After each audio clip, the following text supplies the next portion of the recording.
nossos autistas. Como que eu acabo fazendo esse diagnóstico? Infelizmente, se vocês pensam que dentista só que não conhece o autismo, está todo mundo enganado, né?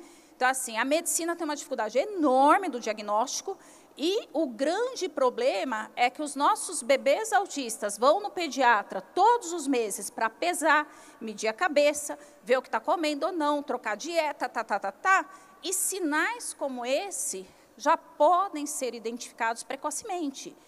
Quanto antes essa criança for diagnosticada ou tiver um alerta para o autismo, ela vai iniciar as intervenções precoces, as terapias, o que vai melhorar toda a barreira que ela tem, porque você vai ter terapia adequada para diminuir o comportamento inadequado.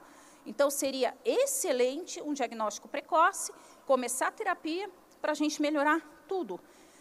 Esse paciente com diagnóstico precoce, com terapia adequada, ele ia ser outro paciente na nossa cadeira quando ele chegasse para ser atendido, né? Então, uma coisa leva a outra. E a gente pensa na ponta, eu não consigo atender. O problema não está lá, está muito antes. Quando falamos em terapia, eu vou citar uma das terapias mais adequadas para o TEA, que é o ABA, que é uma análise de comportamento. Normalmente, tem uma indicação de 20 a 40 horas semanais. Se eu falar para vocês quantas horas o SUS disponibiliza por semana para essas pessoas, né? Então, a conta não fecha. E não vai fechar.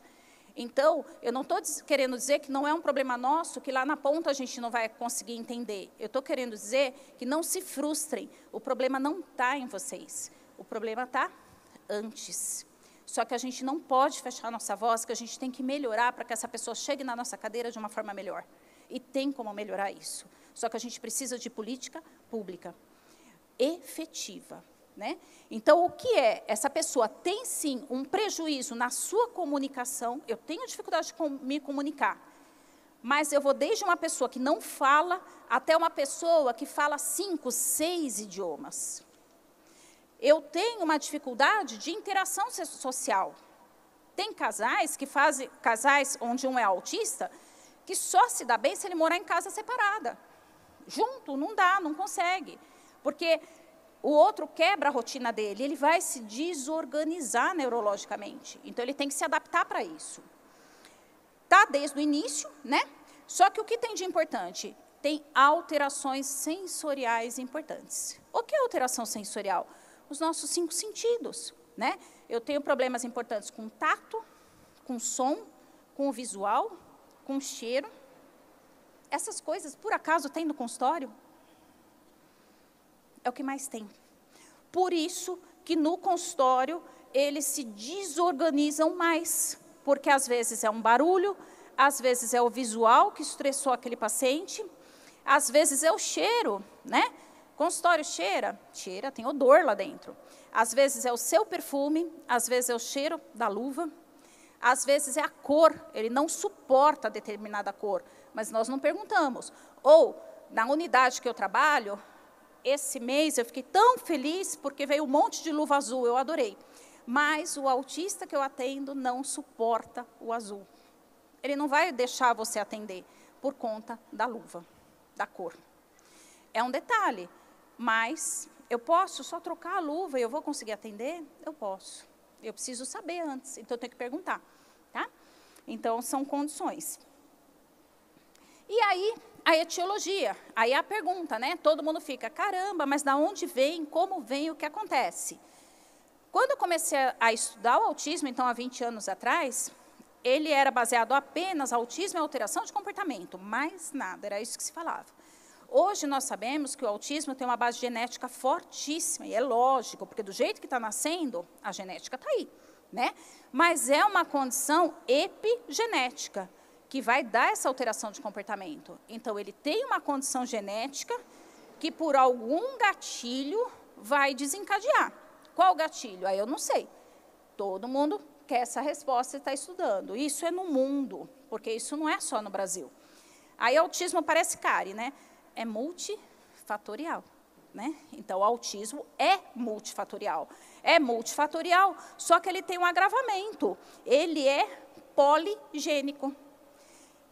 Olha a complexidade. Se eu falo para todos vocês, Síndrome de Down. Todo mundo sabe que síndrome de Down está ligada a uma trissomia no cromossomo 21, cromossomo do amor.